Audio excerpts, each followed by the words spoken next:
ইফালে ছিংগাপুৰৰ কৰোনাৰ আদালতত সাক্ষ্য প্ৰদান কৰি জুবিন গাৰ্গৰ পৰিয়ালৰ হৈ স্থিতি স্পষ্ট কৰিলে খুৰাক মনোজ বৰঠাকুৰে। কৰোনাৰ আদালতত এই পৰ্যন্ত 5জন সাক্ষীৰ শুনানি গ্ৰহণ কৰা হৈছে। ইয়াৰ ভিতৰত আছে ছিংগাপুৰৰ প্ৰৱাসী অসমীয়া ৰূপকমল কলিতা, তদন্তকাৰী বিষয়া লিম য়ং জিয়াং আগষ্ট, য়টখনৰ মূল পৰিচালক চু কং কিয়ং, পষ্টমৰ্টেম ৰিপৰ্ট দিয়া পেথলজিষ্ট ডাক্তৰ চু চিজং আৰু য়টখনৰ চালক। 2 আৰু 3 ফেব্ৰুৱাৰীত বাকীসকলৰ সাক্ষ্য গ্ৰহণ কৰিব আদালতে। এতিয়াও সাক্ষ্য প্ৰদান কৰা নাই অভিমন্যু তালুকদাৰ, প্ৰীতম শৰ্মা, তন্ময় ফুকন, ৱাছিম আলম আহমেদ, ভাস্কৰ জ্যোতি দাস, জিঅলাঞ্চত নাৰ্জাৰী আৰু বহুকেইজন। বিচাৰ প্ৰক্ৰিয়াক লৈ আশাবাদী জুবিন গাৰ্গৰ খুৰাক মনোজ বৰঠাকুৰ।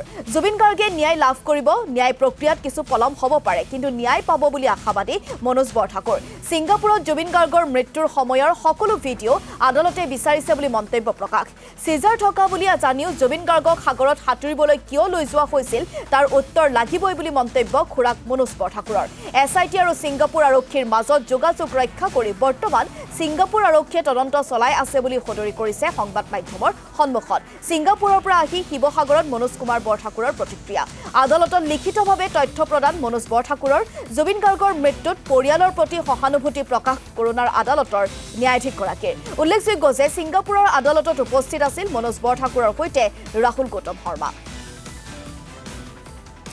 এইটো কৰোনাৰ যিজন মানে আমি ইয়াত জাষ্টিছ বুলি কওঁ, তেখেতৰ কোৰ্টত প্ৰথম শুনানি আৰম্ভ কৰিছে। তদন্ত প্ৰক্ৰিয়া তেওঁলোকে প্ৰায় সামৰণিৰ পিছত তদন্তকাৰী বিষয়াই তেওঁ সাক্ষ্যদান কৰিছে। গোটেই প্ৰক্ৰিয়া ডেভিড লিম, তেওঁ মুখ্য তদন্তকাৰী বিষয়া, তেওঁ সেইদিনাখন হেৰিৰ আগত সাক্ষ্যদান কৰি গোটেই প্ৰক্ৰিয়াটোৰ বিষয়ে তেওঁ দাঙি ধৰিছে আৰু বাকটো কেনেকৈ কি কথা হৈছে, কি পাইছে তেওঁ সেইবিলাক। তাৰপিছত একাদিক্ৰমে 6জন মানে দিলে সেইদিনাখন সাক্ষ্যদান। তাত আছে যিগৰাকী ডক্টৰ পেথলজিষ্ট, যি মেডিকেল ৰিপৰ্টটো দিছিলে প্ৰথম পষ্টমৰ্টেমৰ, সেইটোৰ সাক্ষ্যদান কৰিছে তেখেতে। কি আছে তাত সেইটো তেওঁ দেখুৱাইছে, কি তেওঁ পাইছিলে সেই অৱস্থাত।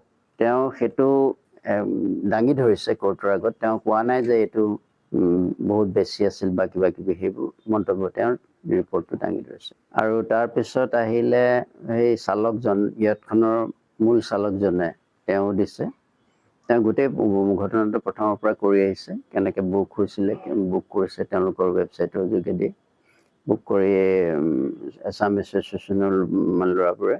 আৰু আহি পেলাই তেওঁ সেই যেতিয়া পালে, যেতিয়া এনেকুৱা মুহূৰ্তত চবকে তেওঁ কৈছে, ব্ৰিফ কৰিছে সেইবিলাক, যে মেডিকেল ছেফটি ছেফটিৰ কাৰণে নিজৰ লাইফ জেকেট চবেই অপৰিহাৰ্য বুলি কৈছে। এইবোৰ কথা চব তেওঁ কৈ গৈছে, এফালৰ পৰা চবকে কৈছে ইণ্ডিভিজুৱেলি। তাৰপিছত যেতিয়া সেই অকণমান দেখিলে জুবিন গাৰ্গক উইদাউট লাইফ জেকেটেৰে, তেওঁ চিঞৰ বাখৰ কৰিছে, তেওঁ সেইটো কথাও কৈছে। আৰু আল্টিমেটলি তেওঁ নদীত মানে সাগৰত তেওঁ নিজে জাপ গৈ পেলাই উদ্ধাৰ কৰিবলৈ চেষ্টাটো কৰিছে। সেইবোৰ তেওঁ ডিটেইলছ অভিজ্ঞতাটো দিলে। তাৰপিছত আমাৰ ৰূপকমল কলিতা, এজন প্ৰৱাসী অসমীয়া, তেওঁ নিজৰ সাক্ষ্যদান কৰিলে। তেওঁ কিয় দেৰিকৈ আহিছিল, অলপ তেওঁ পাৰিবাৰিক অলপ পৰিয়ালৰ অসুবিধা আছিলে, সেইটো কাৰণে এটেণ্ড কৰি পেলাই অলপ দেৰি হৈছিলে। লাষ্ট মমেণ্টত তেওঁ আহি পাইছিলে। তাৰপিছত তেওঁ চিঞৰ বাখৰ কৰি আছিলে, ফূৰ্তি কৰি সেই মুহূৰ্তত কোনেও ভবা নাই তেনেকুৱা ধৰণৰ কথাটো কৈছে গোটেই কথাবিলাক। আৰু ভিডিঅ' কৰিছিলে, ভিডিঅ' কিয় তেওঁ মাজতে বন্ধ কৰিলে সুধিছিলে, এইটো আমি একেটা মানুহে কৈ থাকিব বুলি অইন এটাক দিলে, অইন এটাই কৰিলে। ভিডিঅ'ত তেওঁ ওলাইছে যিহেতুকে পিছত। আকৌ লাষ্টত কেতিয়া জুবিনৰ অন্তিম মুহূৰ্তকেইটা আমাৰ হাতত তথ্য নাই, সেইখিনি কিয় ভিডিঅ' নকৰিলে, সেইটো কথা ভিডিঅ'টো আমি পোৱা নাই দেখিবলৈ। সেইটো বিষয়ত মই সুধিছিলোঁ, বোলে এইটো তেতিয়া তেওঁ যিজন মেজিষ্ট্ৰেট তেওঁ ক'লে, এইটো বিষয়ত ভিডিঅ'গ্ৰাফী ইণ্টেনশ্যনলি বা গোটেই তেনেকুৱা ধৰণৰ কোনো কথা থাকিও নহয়, কোনোবাই কৰে কোনোবাই নকৰে ভিডিঅ' সেই সময়তে ভিডিঅ'গ্ৰাফাৰজনে অফ কৰি দিলে বা তেনেকুৱাও হ'ব পাৰে বুলি কৈছে। গতিকে এইটো বিষয়ত কিবা এটা এতিয়ালৈকে বেলেগে কৰা নাই, ভবা নাই। তাৰপিছত মই বোলো যদি আছে সেইখিনি আমাৰ হেণ্ড অভাৰ কৰিলে ভাল হয়। আমি এখন পিটিশ্যন দিছিলোঁ, যিখন মই পঢ়ি শুনাইছিলোঁ। পিটিশ্যনখন পঢ়ি শুনোৱাৰ পিছত সেইখনৰ মতে তেওঁলোকে কৈছে, অ'কে, এইটো বিষয়ত কি আমি আপোনালোকৰ সহযোগিতা কৰোঁ, সেইটো চিন্তা কৰিব লাগিব। আৰু আমাৰ আৰু কিবা কোৱাৰি আছে নি সুধিছিলে। আমি কৈছিলোঁ এইখিনিয়ে যে মূলতঃ বস্তুটো আমাৰ ক্ৰনলজিকেল অৰ্ডাৰ।